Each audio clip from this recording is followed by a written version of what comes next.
We have another round of spoilers today. We call this one the LANDSTRAVAGANZA, because I think there's only one non-land card in this entire thing today. So, let's get that one out of the way first. We'll start with Crumbling Vestige. Oh wait, it's a land. Okay, we're just a straight up LANDSTRAVAGANZA. I don't know why I thought Crumbling Vestige was an artifact. My bad. Crumbling Vestige. Happy land. It's just a regular land. It's at common. Very good. Comes into play tapped. When it enters the battlefield, add 1 mana of any color to your mana pool.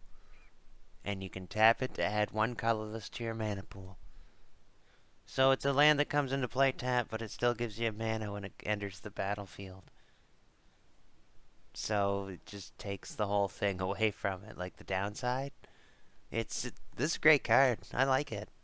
The fact that it's only common, it's going to fit into a few of my decks. For some of the other lands that are here, here's another common one.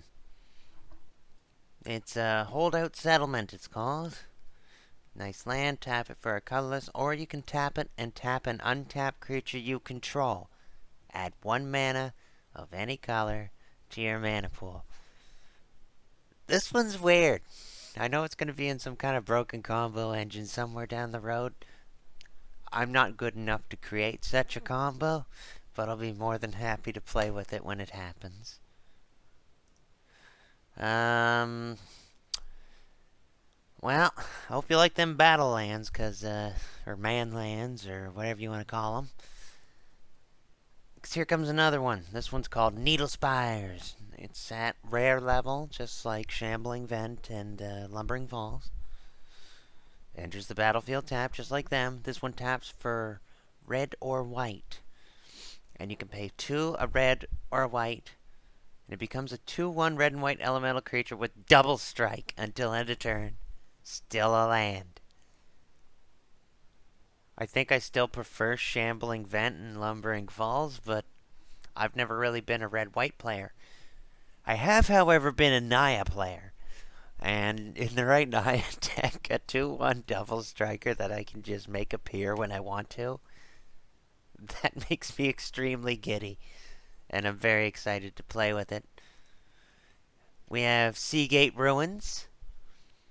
It's a rare. And you can tap it, add a colorless to your mana pool. Or you can pay 2 and a colorless, tap it, draw a card. Activate this ability only if you have no cards in hand. I play a lot of different types of decks, and one of my favorite types is the kind that unloads really fast and has trouble drawing cards.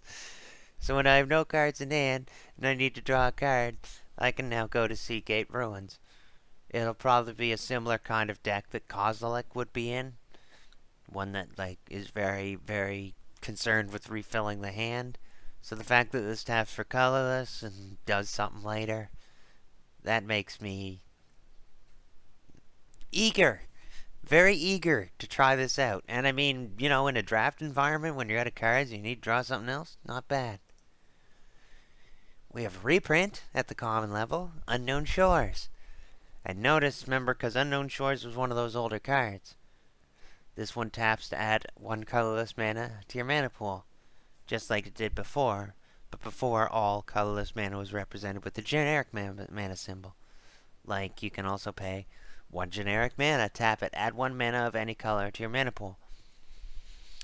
So that's telling me everything that has been printed in the past, the tap for colorless mana, actually taps for colorless mana. Like a Sol Ring would have to be reprinted that says tap, add colorless mana symbol to your mana pool. And there's going to be a card later that's going to show you that that's pretty much what they're doing. And that makes me very excited. Very excited. Because I just like reprints and updates and stuff like that. We also have, at the uncommon level, just one of those land cycles that enters the battlefield tapped and adds, allied colors. They're like duels for allied. Like there's a black and red one, and a green and white one, a white and blue one, a red and green one, and like a blue and black one. I only have pictures for the black red, the green white, and the white blue, but that's a thing. I'm never unhappy to see this. Helps out in drafts, and I mean, Guildgate saw some play. May not have been a great amount of play because we have so much faster mana now, but it's not an unwelcome sight, and it's going to be a sight that you're going to continue seeing for many years to come. So at this point, it's just better that, we get used to it. And starting with Ancient Tomb, we're going to go real quick and show you 16 of the 20 expeditions I've been able to dig up pictures for. Ancient Tomb. Dust Bowl. Who doesn't love Dust Bowl? That's a fun one. There's Fetid Heath. I think like every single one of these is going to get a reprint. I don't know if I have a picture of every one of them. Like there's Firelit Thicket, the one for red and green. And next is Forbidden Orchard from the Kamigawa block. I showed it before already, just like Ancient Tomb, but this is what it looks like. Horizon Canopy. This is probably my favorite expedition I've seen so far, just because I wanted another print of this. Core Haven. I got no problem with this card. I'm happy to see it. Mana Confluence. Seems early for an expedition, but I mean, look at that art. That is beautiful. Mystic Gate. Showed it before, but since it's an expedition, belongs in the expedition slots. Rugged Prairie. So, like, yeah, the entire cycle of these has to be in here. Strip Mine. This is a wonderful one to see. Nice with that colorless mana symbol there. Sunken Ruins. The blue-black, one of those mana fixer land type thingies. Tectonic Edge, an oldie but a goodie. Now it's just land hate like Wasteland. Here's Twilight Mire. Gotta love your mana fixins. Oh, speaking of Wasteland, yeah, that made it onto the list of expeditions too. So this will make it easier for you to get. And finally, we have Wood Bastion. Like, comment, subscribe. Join us next time for more spoilers.